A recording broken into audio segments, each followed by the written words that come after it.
So we're gonna get started. So thank you for coming today. So one of the things about tutoring is that one of the difficulties that a lot of tutors often report is the difficulty of engaging the learners in conversation. So we found out that the learners they'll be great at reading, or they'll be great at doing worksheets and that kind of thing, but then when it comes time to getting them to speak, to have a conversation, they're very reticent. So Jean is often available to kind of get on a phone call or something with a tutor and talk to them about the strategies that she uses to get her learners engaged in conversation. So what we decided was that we wanted to do a workshop so that we could put it on our YouTube channel, and then we could just refer people to that. So without further ado, this is Jean Lemlin, and she's been a tutor with us for a few years now, and she's very active and does a lot for LitNet. So there you go. Okay, welcome everybody. So today I'm going to teach you how to fish. So I love that proverb, give a man a fish and you feed him for a day, and teach a man to fish and you feed him for a lifetime.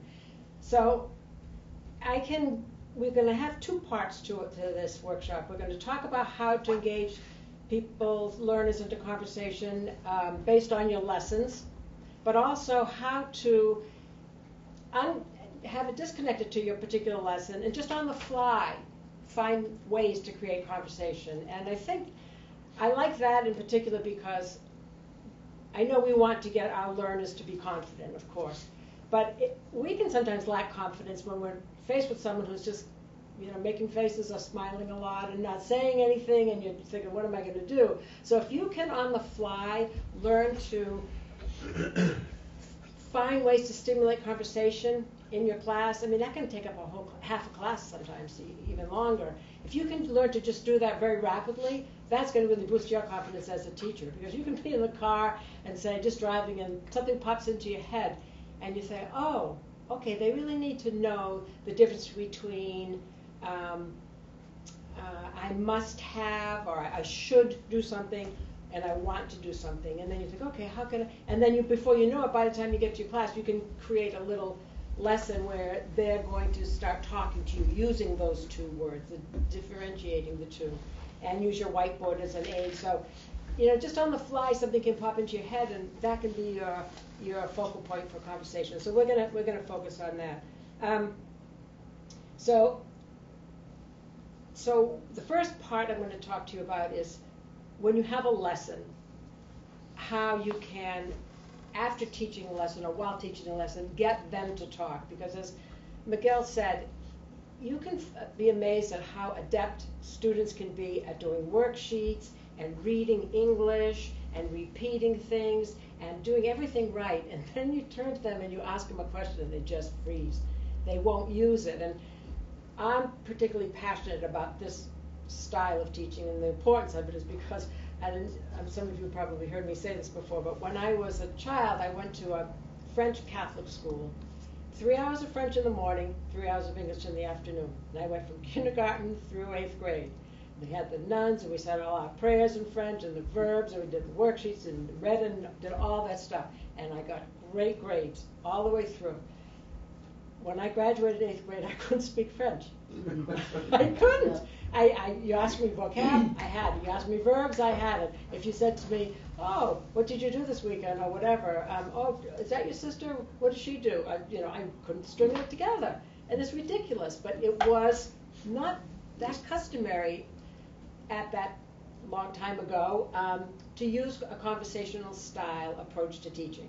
It was more book-oriented and lesson-oriented, and it doesn't really work that well. So I'm particularly passionate about right from the start, and I mean right from the start, from my first class, getting my learner to talk.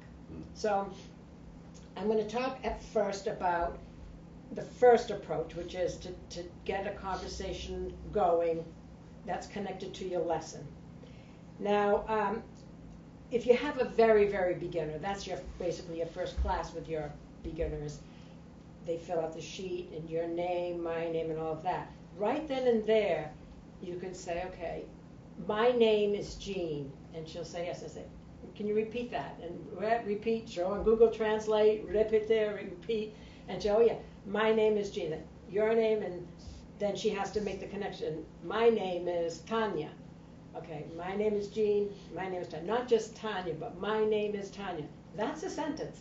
That's a subject, verb, and it's a complete thought. So you already got your learner speaking a sentence. If there's a subject and a verb in there, it's a complete thought, even if it's tiny.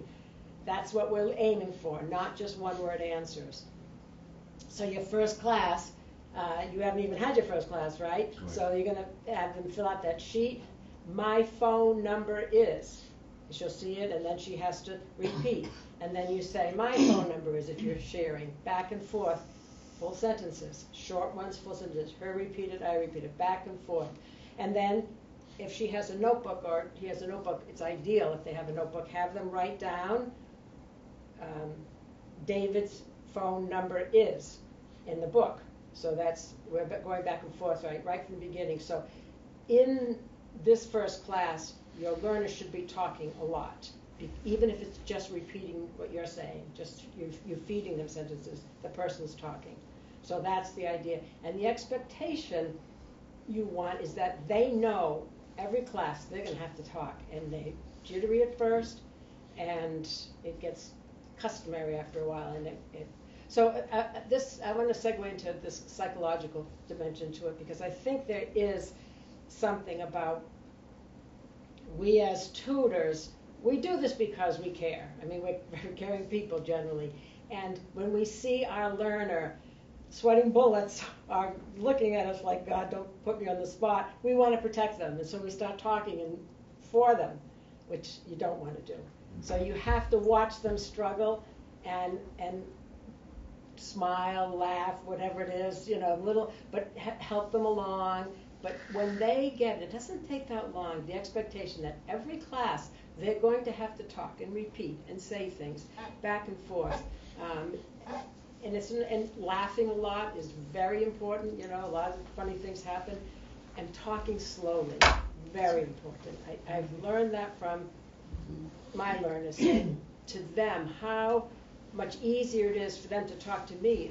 I say, why? Did you practice English at work? No, talk too fast. I say, they talk too fast. They talk too fast. And the people are just speaking at a normal pace, but to them, it's fast. So you might feel like you're talking like, to a child, but that's okay. They like that, the slow speech, and sometimes acting out little words like, call me, don't forget to call me, instead of, don't forget to call me, I'll have my, slow it down.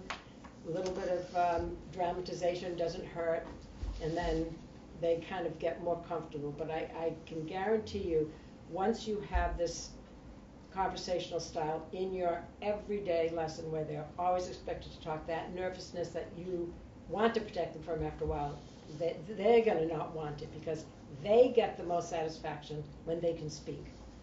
They know, people know, like, wow, I did that worksheet, I did that worksheet, but she didn't put me on the spot. Well, if you put them on the spot right from the beginning, all the time, then they just get over it, and then they think, oh, I did that well. So that's the psychological piece I just like to talk about, because I know myself, when I saw my learner feel nervous, I felt for her, because I remember what it felt like for me to be on the spot, but then I realized I'm not doing her a favor. So, okay, so let's say, the very beginning, let's say the lesson is, you're asking, you see her, how are you? And if she says fine, no, I am fine, I am well, I am good. Again, little sentences. And then I maybe look at her and she say, and you, how are you? She repeats, so we're back and forth, talking, she's talking, I'm talking, back and forth, little sentences. So that's your first class, or it can be the beginning of every class, because reviewing is your number one ticket to success. you review the previous class at the beginning of your next class. So say, hello, how are you? And she says, good. And I say more. I say, I am well, I am good, I am fine. I say, and then she asks me, and we go back and forth, and it becomes customary. So the back and forth part instituted right away, the first class, that's going to be a lifesaver. Now let's just say we're getting to lessons.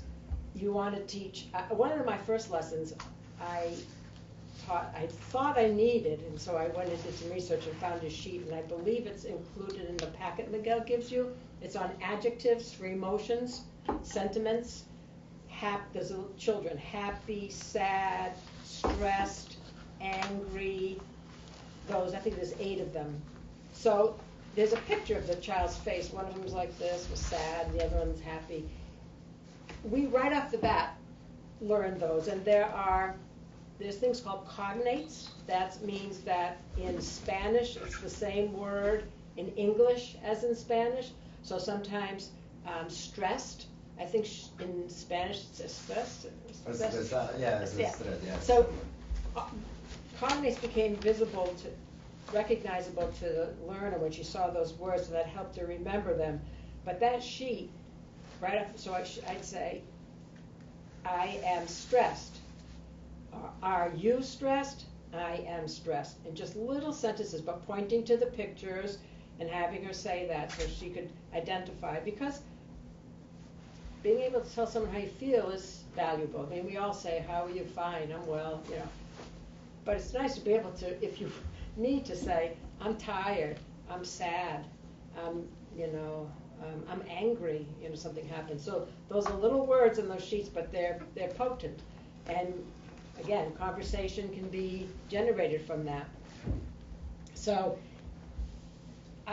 that lesson right from the beginning, I think second lesson, third lesson can be really instrumental in getting your learner to talk. You expect them to say more than, I remember my learner at first would say, how are you? She'd go, no, that's not acceptable. So having the accurate word was good. And then now, when I see her, I say, how are you? And she'll say, I'll say, how are you? And she'll say, I'm stressed. And I then put the ES, I'm stressed. And I say, no S, stressed. And I mean, the ES is a common thing, right? So just stressed, and that's a challenge. So we work on that back and forth. School, not a school, But so that's kind of a little bit more. It's a beginner lesson, but it's a little bit more advanced. So the adjectives one can be a way to generate conversation. There's another sheet that's in that packet too for body parts. It's a child. And there are more advanced and detailed body part lessons in the English for Everyone books. Do you all have the English for Everyone? This one is better, I like, for the beginning, I think, because you think you have yours with you, maybe? It's simplified.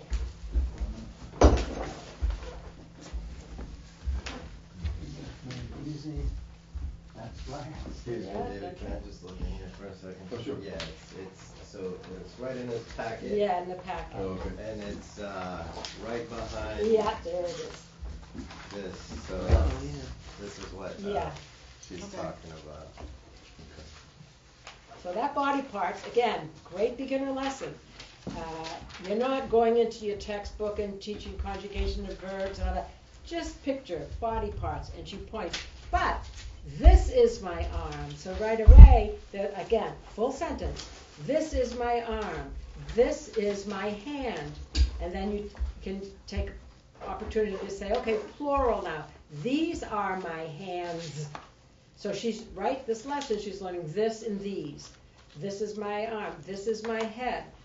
These are my eyes, switching back and forth. This is my mouth. And then we go through this whole body part thing, and then I say, okay, now turn to me and say, that is your arm. She's identifying my body parts. So simple lesson, body parts, but you're learning this and these, that, those. And you could say, again, these are pronouns, they have to learn some of the pronouns, but pretend it's your brother. That is his arm, that is his hand, that is his. Same lesson, but now we're introducing pronouns, different pronouns. Again, if you get them to write down in their book so they can review this when they're home, but then when you come back next week, you'd be amazed at how valuable that reviewing is. There's a lot that's forgotten in a week. They have 2 jobs, they have children, they're just exhausted. So they're squeezing in your English lesson and you think, okay, well, gee, did you do your homework? The homework, I had to go grocery shopping, so reviewing, again, body parts, the next class, and then you say, okay, tell me about that, and she has to remember and start again. This, these, that, those. So simple lesson, but your learner will be talking a lot.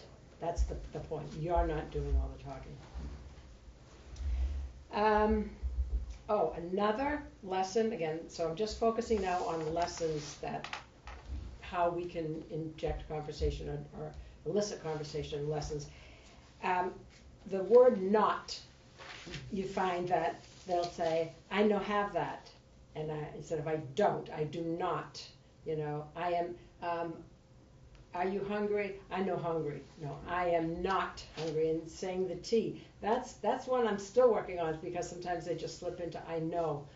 So you can, I just created a lesson where I said,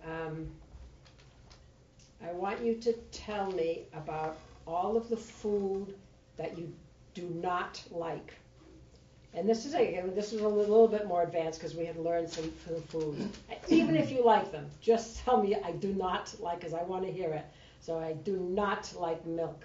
I do not like cheese. I do not like ice cream. I do not, I do not like candy. And then we laugh because she eats candy all the time.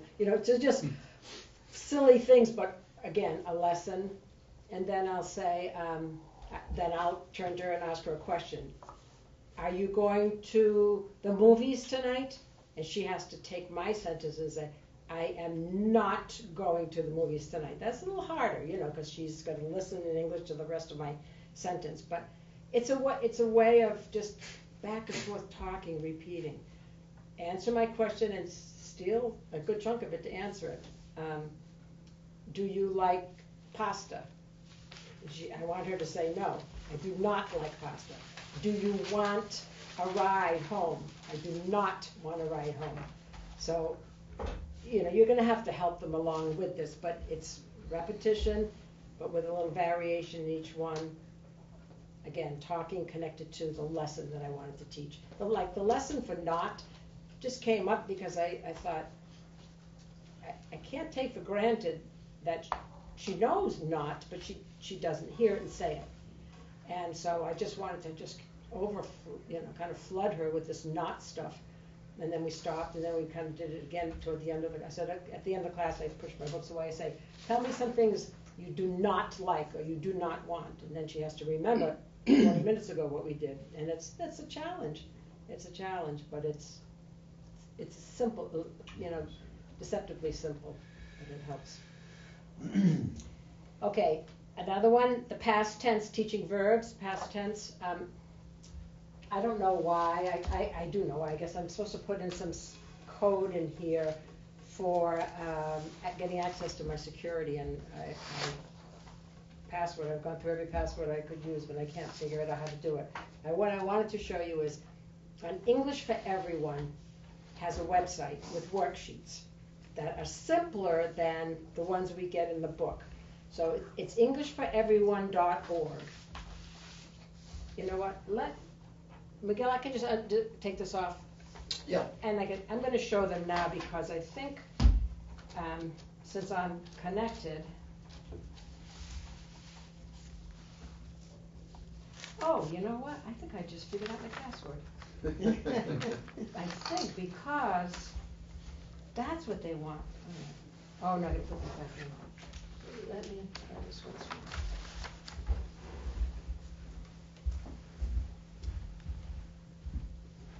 Oh, that's what they wanted. They wanted the what I used to enter the computer when I just turned it on. Okay. So I think I got in. Okay. Let me just help you here. Okay.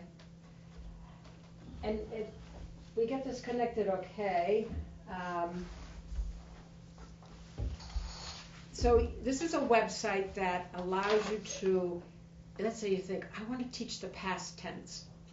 You can go in there and find all these different exercises that are just simple, just focused on that one little thing.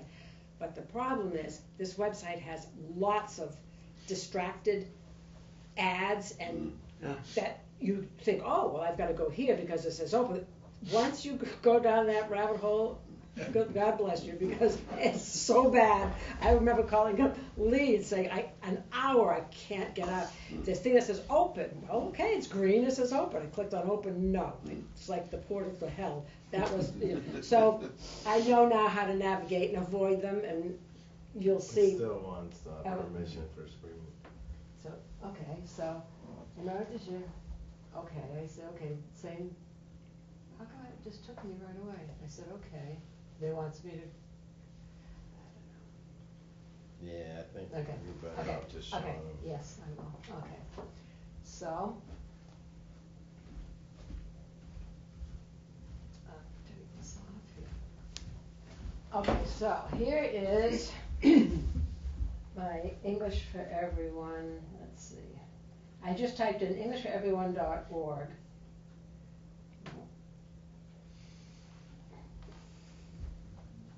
Okay, printable worksheets. Click here to continue. No, don't click there to continue because, again, you're going to go to Dante's third level of hell. It's an ad.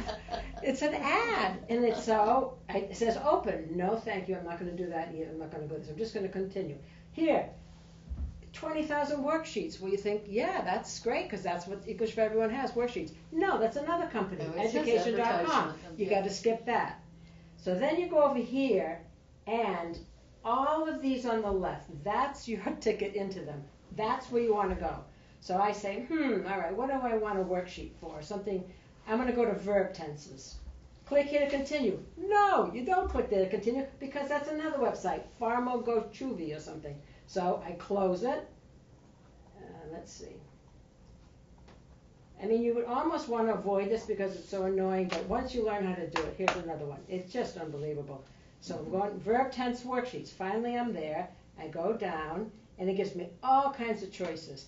Using the verb to be, right? Am, is, are, was, were, am, is, are, was, were. Am, is, are, was, were. How else? I know that in my sleep. Or Are. Wait, no. Am, I am, you are, he is, she is, we are, they are. Okay, sorry. So that's the verb to be, just a simple is, like, she is tired. I don't need that, so I don't want to go to that one. So here's another one. Here's present tense. Okay, that's an option. And look, there's all these. Exercise 1, all these are present tense. So let's just go to the past tense. I want to go to the simple. Here's exercise 1, simple past tense. I just click on the exercise 1, and those are the worksheets again, education.com. Don't get snared into that. Go down low, and that's the sheet I want, and it says download the PDF version here. That's what you're looking for. So if you click on that, okay, look at this exercise, simple exercise. So they're going to choose. So let's say you're teaching the past tense and you say, most of our verbs have ed at the end. A regular verb has ed at the end to make it past tense. I talk, I talked. I walked to school, I walked to school yesterday. And that is hard for them. So we say most of them. But English being English, loco, I said English is loco. So many exceptions, and those are the irregular verbs.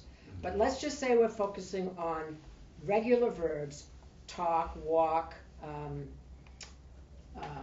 shopped, whatever, eat, like that at the end, the ed. So we do that first, and it says, I clean my car on Monday. They have to turn it into cleaned, put it in, and then say it out loud and read the sentence. Again, this is where they'll probably excel because they'll get the fact that they have to put the ED and they can say it and read. Many Latinos that I can read English quite well. They have no idea what they're reading, but they read it well and can pronounce it. So you walk. So this is a worksheet that's 1 to 7. They just fill it out. There's another exercise down here. When you have a verb that has a Y at the end, you drop the Y and add IED. So I dried the dishes after dinner. You worry about the last test, you worried, IED. So that's just a simple, and you can go here and print it. So that's, I just wanted to show people that because I occasionally will think of something I want and I won't find what I want in the books that I have. And I use the English for Everyone all the time. I like those books, but this is valuable, their worksheet site. So let's say you're teaching the past tense.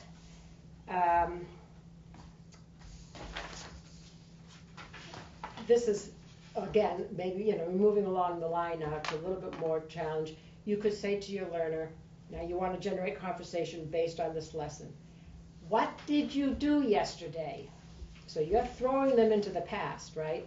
What did you do yesterday? And then they'll look at you and then they have to say what they did, choosing a verb that they can put in the past tense. Again, your whiteboard can be really valuable because you can help them out by maybe putting walk, shop, work. It's just like 5 verbs perhaps that are regular verbs. And you could say, pick one of those. Tell me what you did yesterday. And she can say, I worked. And say, okay, a little more. I worked cleaning houses, or I worked at McDonald's or something, and making it longer. But we're getting her to take the lesson, not just fill out the sheet that she can do well, but to talk using that past tense word. So that whiteboard, I use all the time. I think it's really valuable. You write down things to support them, so they can see that this is help that they can access easily from you, but they still have to do the work. Is that a thing that you provide for us? Mm-hmm. Miguel does. Yeah. Yeah, a whiteboard and a marker. The marker dries out after about 3 weeks, so you go to the store to get more. Great. I go to Staples and I get the one that we get is good at first, but it does dry out quickly. So, and then he gives you a nice eraser, but it's so good. The whiteboard is. We write stuff, and then sometimes I have her take a picture of it, so she remembers the content that we had, or write something from, in your book. Here's the whiteboard. Remember these words. In fact, the next lesson I'm going to tell you about the whiteboard is ideal, and that is, now we're getting a little more advanced again, is when you teach them how to ask a question, learning who, what, where, when, and why, and how. How is a little more complicated, but who, what, where, when, and why. Question openers, and there's some worksheets on here for question openers. That's, again, very empowering because they can turn to you and generate a conversation, or try to. So I go through all the lessons, teaching the difference between, like, when do you work? When is class tomorrow? What is your name? Just who, what, where, basic things. We practice them. And then this lesson, which I love, and I'll give you another handout for this because I think this is really challenging, and it's fun, and it works all the time. So you say something like, so you write on your whiteboard, who, what, where, when, and why. Just keep it there so they can see it as a reference. And I say something like, I went out to dinner last night. And I go like this. And I say, ask me. And she has to ask me, where did you go? When did you go to dinner? Who did you go to dinner with? What did you eat? She asked me all kinds of questions. So I just sit there and wait, and that's the one where they're really sweating bullets because I'm not rescuing her now. She's got the whiteboard. She's got practice of it. So, and then that's funny, because they're laughing because they're so nervous, and then you laugh and it breaks the ice, and it's. So I asked her lots of questions. So she asked me, or I said at once, I visited my grandkids last night, and then where do they live? what are their names, all of those things. When we're done, then I say, okay, now summarize, and I write summarize, or I get Google Translate, summarize, what did I tell you? And she has to tell me back, you went to your grandkids in Amherst, their names, you know, it's hard, this is hard stuff, and they're grappling, but the information will come through. It'll just be choppy and stuff, but it's, again, this feeling like, yeah, and shower them with praise, like everything they do. Good. So that example you said of when do you work tomorrow, if you notice that your student is struggling with, let's say, the word tomorrow, do you then go to Google Translate? Okay, because I'm always struggling with how much to... Don't worry about overusing Google Translate. Okay. I mean, if it's to save you for one word here and there, a little, don't. Okay. I mean, sometimes Google, I mean, I don't use it, I use it often during the class, but not in extended ways. But sometimes, like I'll have a learner who's upset about something. My learner will say, it's just something, some problem. So then the Google Translate comes out, and I just want her to feel comfortable and talk to me and back and forth, and then I'll use it, because the importance at this point is accuracy, that I understand what her problem is and that she understands my support. So I'm not worried about teaching the lesson in that case. So Google Translate can be, you know, very important in terms of establishing support and trust in the relationship, because you get it. Like recently, a learner told me something, and then afterward I was talking to her about it like 2 weeks later, and I had it totally off, and I thought, even now I'm still wondering how she didn't tell me that. But it's, you know, the language. What do I, you know, I don't know where the snafu took place, but it happened. So it doesn't happen often, but it made me realize to be really careful and you know, corroborate, just make sure you understand what she's saying and use it for that. I don't think there's any disadvantage to doing that. But most of the time it's 1 or 2 words she has no, I can see when she gets that look on her face like, okay, and then I'll tell her, yes, and then we'll laugh about it. And that face comes quite often, you know. I have no idea what you're talking about. Okay. So you just go along with it. So then when they have to tell you back in summary, so Miguel and I were talking about assessing how do you know, your learner, and there's going to be a good workshop on that they're offering. That's, to me, the most valuable way of assessing along the road, like a month or 2 from now. How much progress has my learner made? I think, well, my God, she just answered a question. She comes in and starts talking, and you know, lots of mistakes, but she's talking, and we're moving along. Okay, she's moving ahead. That's it. You know, I don't have a number.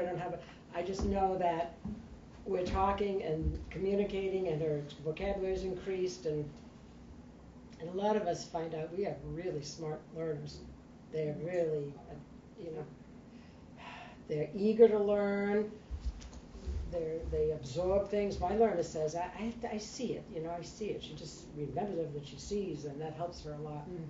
But, yeah, and so the progress, if I compare my first class to what it's like now, 8 months later, with this particular learner, she's talking all the time. And one of, another learner always, she'll start talking, and she'll get stuck, and she goes, for example.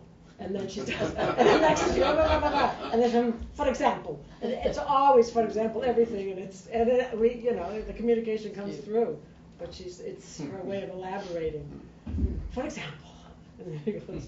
So I think maybe you're starting to get the feel of, no matter what you're teaching, what lesson it is, if you find that there's a lot of silence and a lot of this and perfect and all that, just push it away and turn and get something going, talking, using it, and it becomes customary. And I can guarantee you much less effort on your part as you do it, because they can see, oh yeah, I just spoke some English, and I'm, you know, and that you don't care if they make mistakes. I mean, the mistakes are going to happen all the time, constantly, and you don't care, and you laugh and whatever. But that comfort that they start to feel, that's valuable.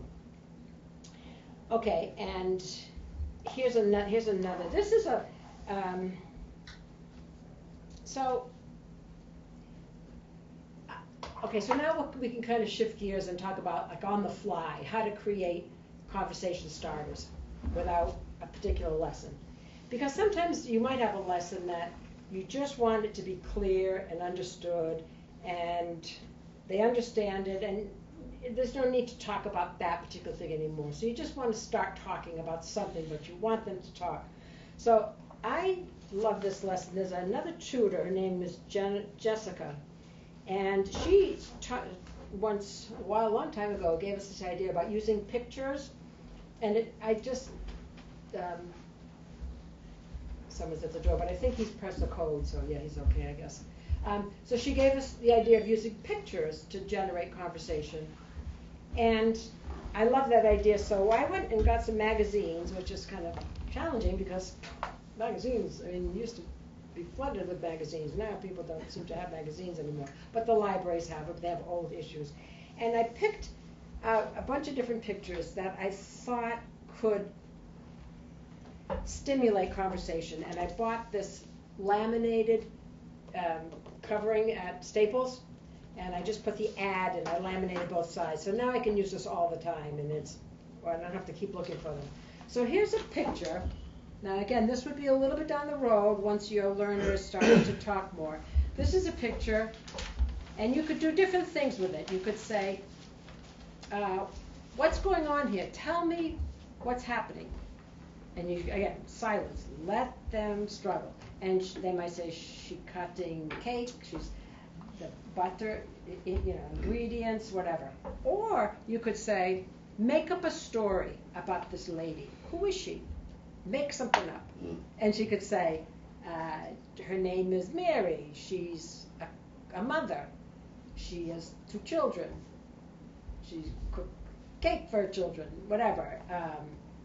And that, or you could say, tell me about the colors. What colors do you see? There's so many things you could do, like so simple, but they're not simple for them because they're going to be able to handle them and talk about it and learn things. So this picture, again, if you're making up a story, you could laugh. I have one of a picture of this woman that I didn't kind of see her, but she's kind of half naked. She's got long hair like Godiva down to her leg, and she's got this white horse. And I thought, well, my learner's young, I want to show the horse. So she made up, so we were howling laughing because it was so suggestive. It could have been. I mean, we made it that way, but like, where are her clothes? She started doing that. And she wasn't naked. It wasn't that, but she had this hair and the horse, and the whole thing was funny. So that can just be fun to imagine and make up stuff. So I got this picture, and here's another one. It's an ad. This is, I guess, an ad. Kind of cartoonish, but we could talk about the seasons. We could talk about the weather. What's good? They're a coffee shop, I guess, and it's snowing outside, and 2 women talking. What do you see? Just what do you see? Tell me. That's it. And then you just wait, and then you have to wait sometimes a while, and then I'll say, tell me about the 2 women. How old are they? Tell me about them. How old are they? What are they wearing? What are the colors? Anything. So. These I keep, as in some more another ad in the back. I have a bunch of these. I keep them. I'll just grab a couple when I leave in case. Maybe I won't need it. Sometimes I don't need this stuff because we start talking so much, and the talking again might not be connected to the lesson, but it's a lesson. So don't worry about that. Like, oh, we didn't get to. Like, I have heard some people going through those workbooks like.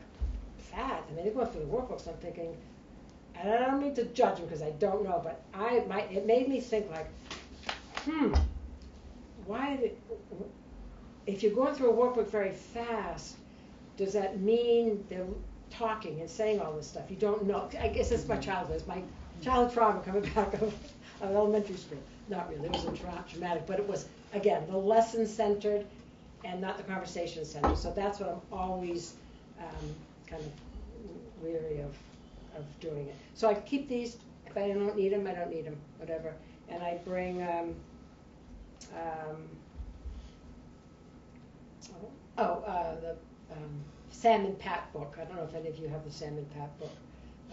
No, not that one. It's just a little So I have a couple of things there that I could just grab on, use to supplement the lesson if I need to. But when I first started tutoring, I would spend at least an hour getting my lessons already. Now, because I still have my books that I'm following from the other classes, it's much less time. But this stuff, taking stuff on the fly and creating a lesson and turning and getting conversation, I don't need to spend as much time. It's just because I know that this is going to be rich. It's going to be empowering, and and I don't need to constantly do all this workbook work. So I have a question. So I failed miserably a couple of weeks ago, and I would like to learn from this. So I tried page 1 of that Sam and Pam book. Okay. And I read it, she read it, Yeah. and then we were done with the first page. I had an aha moment. I said, "Did you understand any of this?" Yeah. And she said, "No." That's right. Because there was no Spanish translation. So I said, "Okay, I'm doing something wrong here." Yeah. And I haven't shared this with anybody. It was only like 2 weeks ago. So I'm wondering, what should I have done to use that properly? Okay. Or maybe I shouldn't have because she's a beginner. She's a beginner. In what class? How many classes did you have? I think it was our 7th or 8th. Okay. Okay, so that's it happens to everybody. Okay. They can read and they can trick you. That's what I'm trying to say. They can read quite well. And then because my learner did something very similar to that. She was reading along, and then after when I asked questions, she couldn't remember any of it. So we had to stop again. The point of that lesson almost is You don't realize it, but that's what they're trying to teach because they don't have that sound. Like pat, she will say pat and psalm, and she'll read something and what's the other? I'm trying to think of the other words in that. Pat has a van. So then I realized, because then you see the next lesson, fill in the A. The point of that lesson almost is more the pronunciation of the A sound, short A, than the content. So I think I was thinking pronunciation and content. Yeah. Or comprehension. Comprehension, yeah, you want that. Got it. Yeah. Okay. Yeah. That's probably a little advanced for her to understand that. Okay. Yeah, you didn't screw up. It just. Okay. But the even now when she does, because I've been with her like, I don't know, many months, and we're only like on lesson 4, so we got to go slowly with that but it's the sound. I said, don't forget, exaggerate, It's hard for her to say that. She goes back to the But yeah, that's the kind of thing you realize that they can really trick you. And it's not, I don't mean that they're duplicitous on purpose. It's just that they're accomplished at doing all this, but they don't have no idea what it means. And that's what I could do in French. I could read and all that stuff. I couldn't translate it. I could translate the words, not the content. So, yeah. So,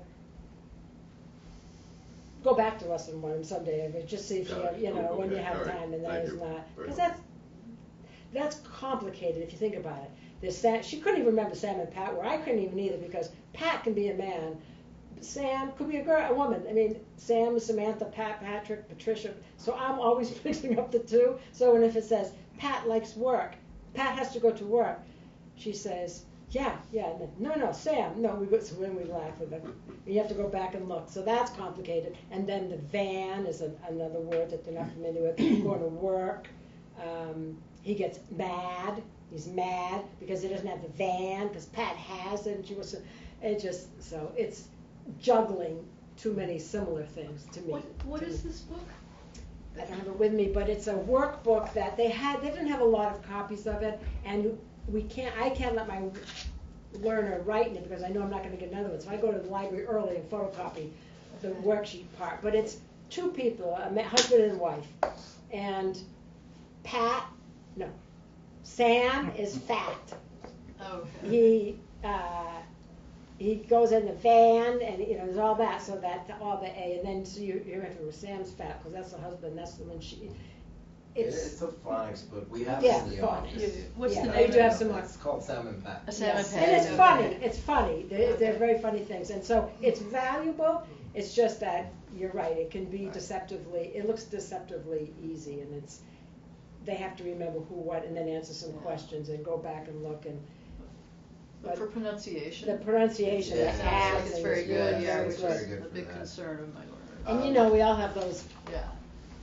The TH is a killer, Oh, Oh, yeah.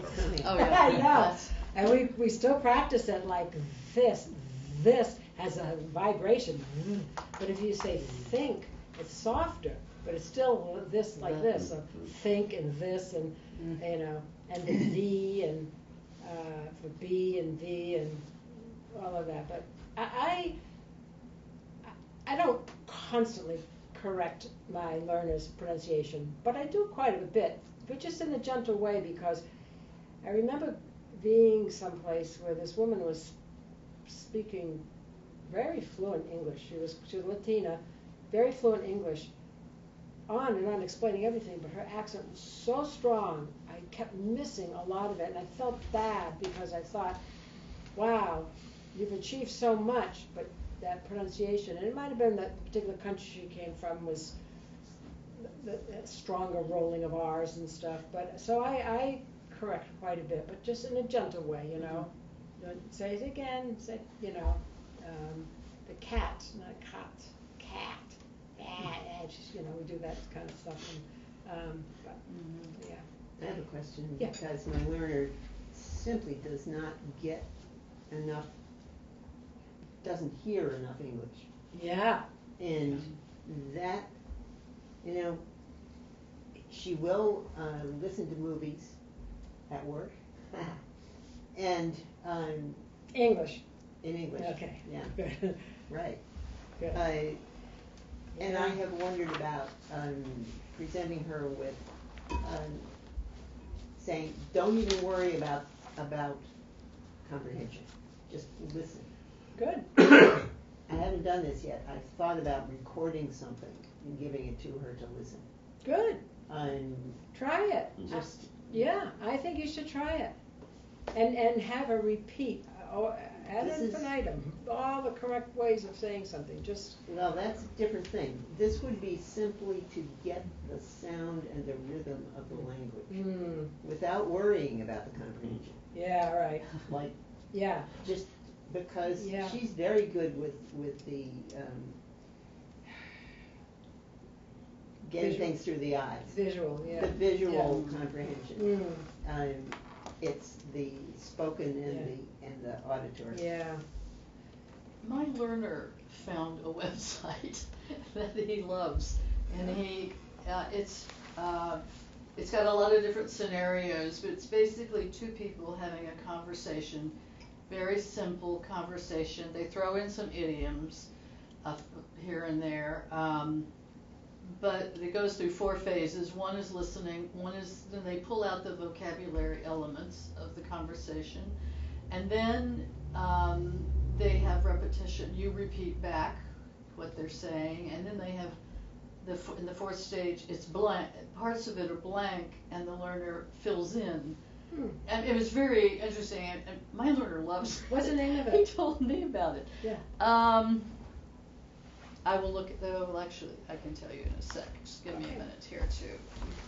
I had a suggestion for Glenn, Jean is absolutely right that the Salmon Pat is about phonics, it's about practicing certain sounds. But in general, for context and understanding, when you read something, I would suggest before you even read it completely, you might want to have the learner find the cognates. Like, you know what I mean? Okay. So like before you read anything, just, you know, say, find all the cognates. Okay. And then say, which words do you not know? And then have them look up the words that they don't know. I like that, okay. And then you can do the reading, and you'll see that once they know the cognates and they have some words, they understand some words, they might be able to pick up more of the context. That's a good I like idea, that. Miguel, Thank you. actually. The pre-learning, like, before you introduce something like that, identify certain words that would help them comprehend it. A van is a car, things like that. So, very Yeah. good advice. And actually now, one of our tutors found a long list of cognates that I'm actually putting on tutors' packets. But if anybody's interested, I can get you a list but it just has a long list of all the cognates in English and Spanish. I have one, actually mine's 4 pages, but there's on bigger blocks, but I give it to my learner right at the beginning. It's 4 pages of cognates, so we'll say English, I'm trying to think of the cognate, automobile in Spanish, just to show you that it's actor, in English, actor. Yeah. So you visually see, it's the same word, and there's lots of them, so that can help. Cognates can be very useful for understanding context. Yeah. How are you using the word cognate again, to mean what? A cognate, I know, I don't understand the connection between cognate and what it is, because cognate means to understand, but cognates are words that are the same in both languages. Oh, okay. Or similar. Similar. Yeah. Where maybe a word, a letter Let me might just be a little see. different. I think I might have put it in your packet. Yeah, so it's this, so it gives you like just a long list of all the words that Oh, yeah, so that's 4 are pages, yeah, similar so, in English and Spanish, and like accident, yep, activities, Doctor. adult, Yeah, things like yeah. that. Yeah, that's very valuable. All right, so let's do a little exercise. I'd like to have you try something right now. So because I know it's valuable to generate a lot of conversation in the class connected to your lesson, but doing it on the fly with just like a thought that pops in your head, or you're doing something and say, oh, I'm going to turn to my learner and just try to talk about this. I want you to now just take a minute to see, kind of privately, if you can think of any generating activity that you could do related to maybe something you taught in the past, or just turn, I'll give you an example here. Just turn to your learner and say, let's give an example on my sheet. Where did it go?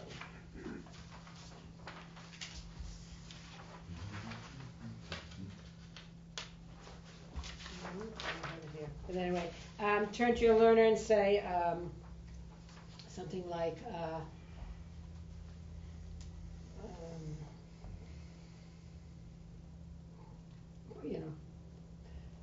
I want to see if she understands some medical stuff. So you might turn to her and say, pretend you're going to the doctor. What would you say to the doctor? How do you feel? Just like that would be something I wouldn't have to have any books or anything. I could just say, so we're going to pretend you're going to the doctor.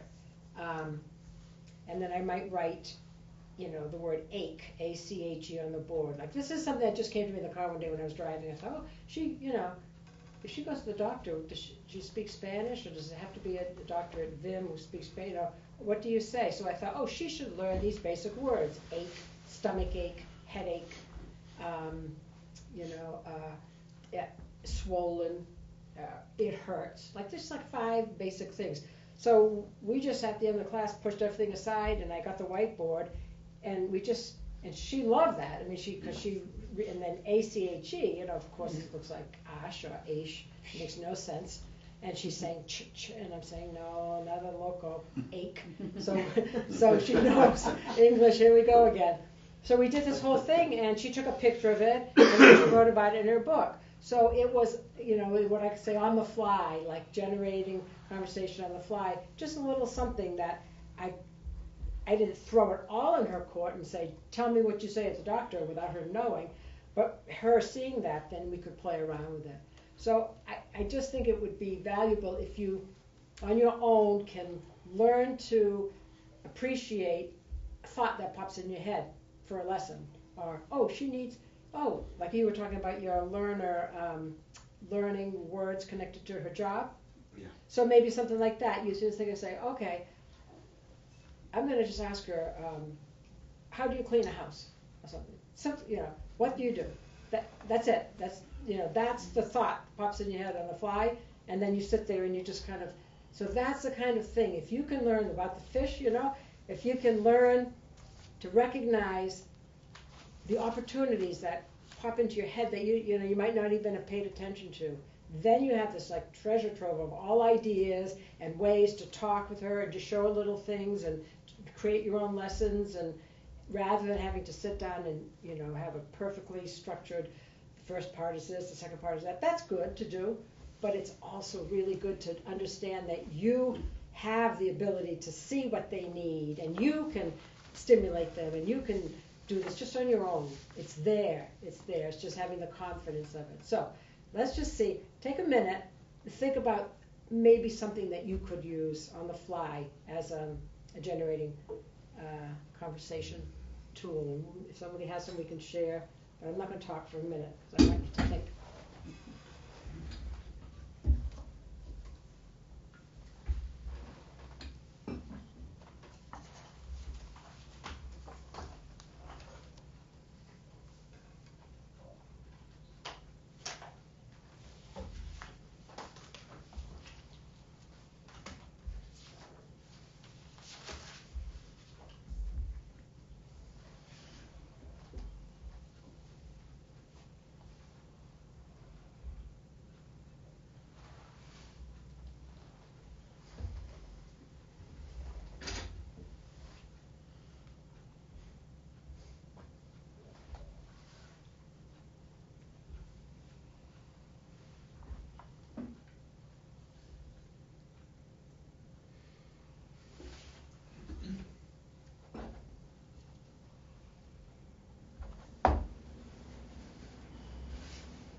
Anybody have anything that popped up? Yeah, how is your husband's job? Perfect. Tell me about your husband's job. Yeah. What does he do? Where does he work? Anything. And you can sit and talk and, just ask questions back and forth. It's a conversation starter. I have, my learner to be, had been an architect in Mexico, which is a thing that I absolutely love. And Yeah. so she'll bring in a book of buildings, and you tell me about your work, Yeah. but in English. Yeah. Good. And so take me Good. brick by brick, if you Yeah. will. Yeah. And that's a good place to identify what this person needs to know so they can, have the vocabulary in English of their job. I mean, Yeah. we did perfect. Yeah. Good. All right. Also Scrabble. Oh. Make a. Introduce him to Scrabble at some point. Yeah. Not just because I like to win. Yeah. He makes Just it the idea pricey. of building words out of a bag. And Yeah. And then Good. That would be interesting. I hadn't thought of that one. That's a we good don't one. even have to keep score. Yeah. I'm competitive with Scrabble too. You are too. Me too. Cutthroat. Oh yeah, same here.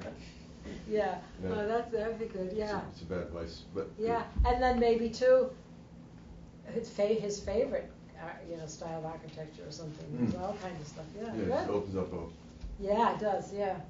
Yeah. I mean, he can learn a lot of English just by learning stuff about his job Yeah. in English. Yeah. Something which would kind of reinforce his pride. Yeah, that's right. Yeah. Yeah. That's a good point. Good. Yeah. Anybody else? My learner has a son in pre-K, and so of course his son's learning English probably more so than Yeah. even his father. Yeah. So I was thinking of stimulating, asking his son, that we try to do homework and he's so busy that we've kind of cut back Yeah. on some of the homework. But I just had a thought about maybe they could video each other talking to each other, Oh, wow. and Yeah. asking each other questions. Yeah. So I'll see how that. Yeah. That's a good idea. Good. Anybody else?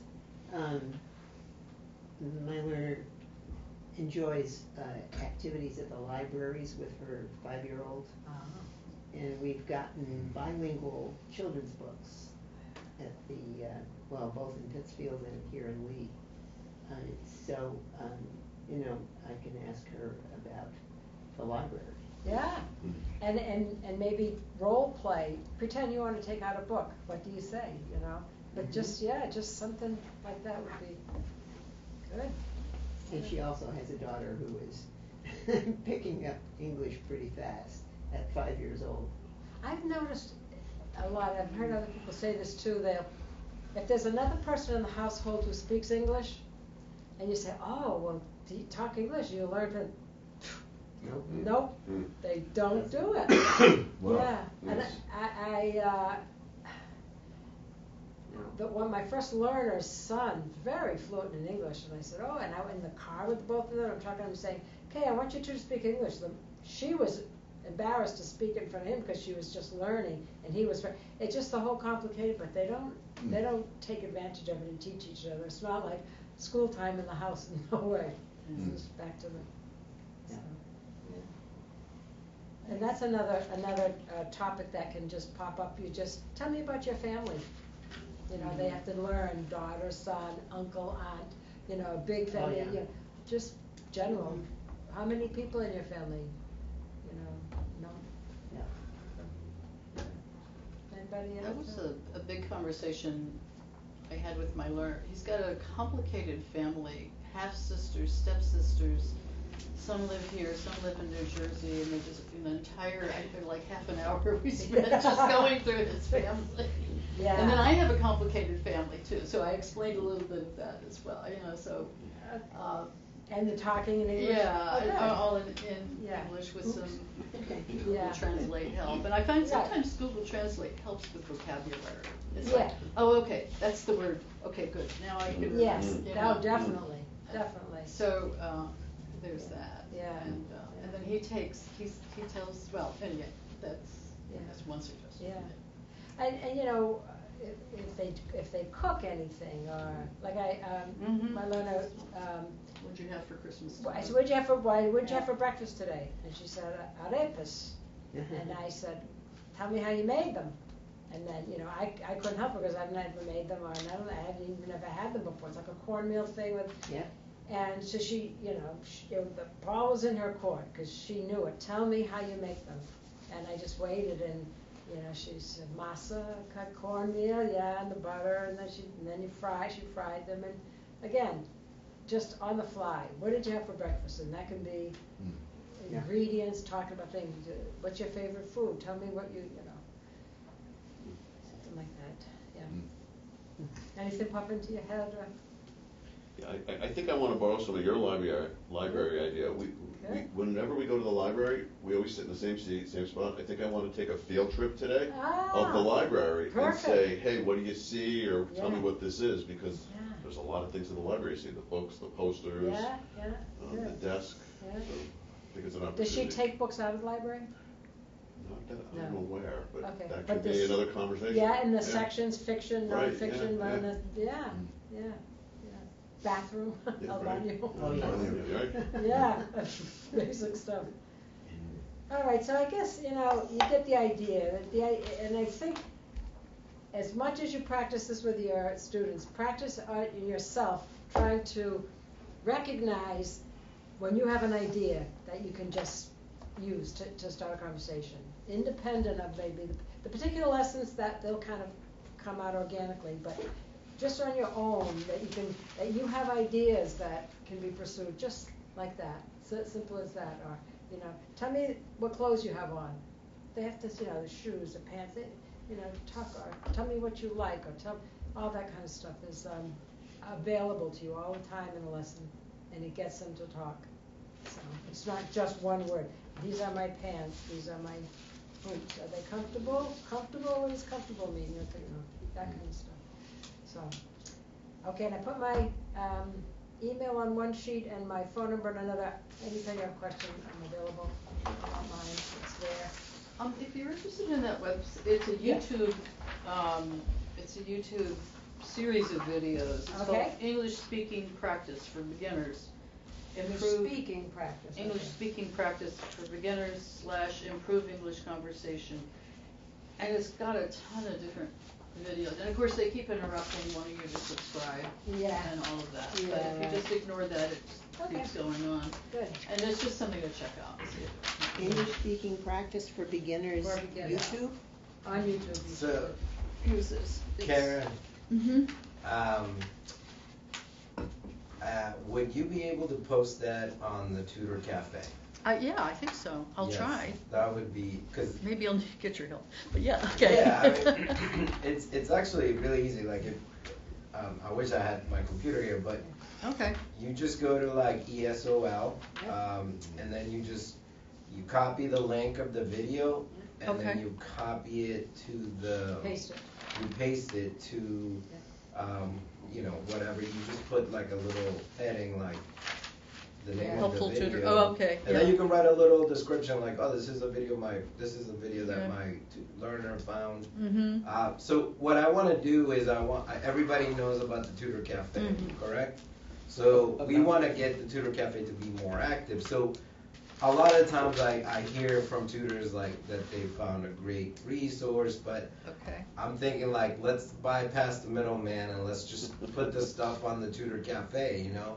That way everybody will have access to it. And how does one access that? So you have instructions Okay. on how to get into the Tutor Cafe. Okay. Is that in the main book? No, that's actually one of the, let's see if I can find. So, here you go. Okay. So this is instructions on how to Alright. get into the Tutor Cafe. Great. There's a lot of really good resources in there already, and we want to try to fill in even more. So like if anybody ever finds anything interesting, like Karen just pointed out, the Tutor Cafe is where we want that stuff to go. So, yeah. This is just, I kind of said this before, but I'll simplify it. For those of you who have very beginners, after you've filled out the sheet and all that, you can turn to them and just, or maybe the second class, whatever, just say to them, who are you? And that's it. And then that's, who am I? And they have to say their name and then a little more, that might be the second or third class, but that's a great conversation to start to identify themselves. Tell me about yourself. Maybe they'll say, I think that's who I am in Spanish. So the whole call.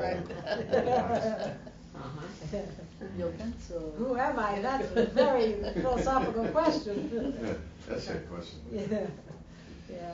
Oh, so well. Okay. Yeah, Yeah, that's yeah. in there. Oh, Okay, yeah. great. Yeah. You're a Yeah, teacher. so, Thanks. And you can just do Right. it. Okay, go to- great. yeah, go to general. Oh, good. Uh-huh. That's nice. And then And then, yeah, new topic. Okay, Yeah. great. And then Do you the guys do subject. anything in terms of, I was Okay. talking to a Okay. friend of mine. I- Right here. Oh, I see. Yeah, Eli, right. and, So you could write I like used the to work name with of the him. website. Okay. He just sold I'll his do this business. when I get home. Yeah. Yeah, okay, great. That's And- good to know. Also, That's not Craig Half- Ogerstrom Lang, is it? Pardon me? think I It's not Craig have- Ogerstrom Lang, is it? are these new? No, now? it's No, not, it was Ron numbers Yeagle, that you've Race been Mountain sending Food out? Services. 'Cause Oh, yeah, I yeah. will, He I sold think that that to when you Barbara. came, I had just started, bought Hawks years ago. putting the Oh, folders. yeah. But I the- have but a the old folder, Hawk but crew, and it which has they merged the with, new, has like 3 handbook. Central But I American. don't have a lot of the other brokers. reference materials. One of them Yeah, I lives in can Switzerland for get you the other that. two. Okay, what I may do, then maybe I'll And, drop by. Yeah. There was something Before I about go maybe back, doing that would be Sure. great, cause like the incentivizing. cognates and stuff like that, Yeah, I I don't can, have I can that. get you that. You know, if you take this, Yeah, I just, one day a every week. time that, like a tutor has something that I think would You be get an good, hour, I keep it and I just keep Great. adding That's to How many the workers? folder, so. I think Great. that's 3 over Because there. every time someone's obviously gonna one get of them- something new that One wasn't there before. translates into her, Um, no clue. Well, You know, I don't know to what extent. it's really Miguel good. would know about this because at Kripalu's Yeah, yeah. a bigger employer, but they incentivize their workers, right? They give them an hour. Yeah, so we have 2 classes at Cropalo, we've had them now, going on 2 years. excuse me. Okay. But basically, yeah, Cropalo pays them, or it's included in their work day, that Okay. 1 hour of class of English that they're doing. And it's at Capella. At Cropalo, yeah. Okay. Because he had an idea about that for the arborist, for the landscaping or whatever company. Yeah, I mean, if you have employees, so our Yeah, biggest thing is that we're spread pretty thin. Mhm. So the major hurdle, and it's not impossible, but it's the major hurdle is finding a teacher, someone who can do the classes. But yeah, we have a class going on at Cropalo. We have Interprint. We've been teaching up there. We have like a resident tutor up there, so Okay. we've been teaching up there for even longer than Cropalo. But yeah, we like doing that. Because and, if I directed my friend to Capella and he could. well, no, it doesn't work like that. Okay. Like they have to work at Cropalo. Yeah, that, So Oh, that's okay. what I'm saying, like they, Propalo did that, what you wanna do. Okay, it's a Grupala employees or something. Yeah. Okay. Propalo employees, yeah. So So- like, if your friend, or so say that your friend has a company and a bunch of non-English speaking Right, workers. there's like 3, I think. And if he was willing to give them an hour during their workday to have an English class, that's where we would step in and we would try to find a teacher who would be willing to Get them on the list and the whole thing. Yeah, like Yeah. we would have to get them, Okay. signed up and stuff. Okay. It's ideal if it's that location, like. Yeah, where like the teachers it just yeah. it makes it like When they're so at work people anyway. can't randomly just go to Kripalu. But Okay. if he has people that are interested in getting a tutor, like they can just sign up and we can put them on Just the like, list and just like this. just like yeah, and get them their personal tutor. So Alright, yes, cool. Yeah. I have spent time at the bed and breakfast here in Lee, run by Liliana Ortiz Bermudez, okay, and she provides financial tax counseling to the Latino community. okay, So, in Spanish, So yeah, I don't know if that would be any kind of a connection, a person who might, and she's very involved in the community with the Latino, the whole festival. yeah, yeah. So we have like a network of organizations in the area. So anytime there's actually a lot of workshops on taxes and Spanish. Yes. So we always post that and we Mhm. publicize it to our learners. So Okay. we kind of already That's do there. that. Yeah, Okay. yeah. That's happening pretty regularly. So, but that's good. That's good. Just a thought. Yeah, no, absolutely. I could talk to her about it. Yeah, absolutely. I mean, I know there's workshops going on all the time on taxes and bilingual Yes. stuff going on. Okay. Yeah. So, Yeah. is that all right? I Well, think we're done, yeah. yeah. Well, thank you for coming by. I hope Can I it just helped. raise one Yes, question? Yeah, yeah, sure. always. My learner had an experience recently, and I don't know whether any of your other learners have had this, where he was in the bank, and I guess what he was, then he was moving his car out of the parking lot. Anyway, he ran into somebody who was trying to say, "I'm sorry, you're in my spot," or move, and he couldn't understand. So he said, "I'm sorry, I don't speak English." And the guy got really angry and started saying, "Well, you'll never learn English." I mean, very derogatory. Mm. So he came and he talked about it in Yeah. our session, and we talked about, they're good people, they're bad people, they're, but it made him feel, and he's so eager to learn. I mean, this guy is really, so he came and he said, by July, I need to be able to speak English, and I was like, well, Yeah. so I don't know if any of the, none of I have a couple of other learners that I had in the past, this has never come up, so. No, I haven't had don't know if that. I've that's- had learners have experiences where they realize I have to learn English, that's their ticket to empowerment. But it wasn't because of some toxic thing like that. It was Yeah. more that just wanting desperately to be able to navigate this country and world, and that's awful. And it doesn't happen a lot, up No, here, not we're not here. in part of the No, country where it's right. all rampant, so it was really, Yeah, it was that's just really disturbing. frustrating, yeah. Yes. This may be completely off the wall, but apropos of our new president and issues around immigration, I don't know if anybody has any experience in talking about it with learners, or Miguel, I'm sure you probably do more than we do. But Yes. Yeah. I don't want to ask anything that feels Of course, threatening, obviously. Yeah. So. Yes. So there's a well, it's coalition. I would say it's called BASIC, and it's basically a coalition of pretty much all the nonprofit organizations and organizations that serve immigrants, and we've been working on preparation for exactly this.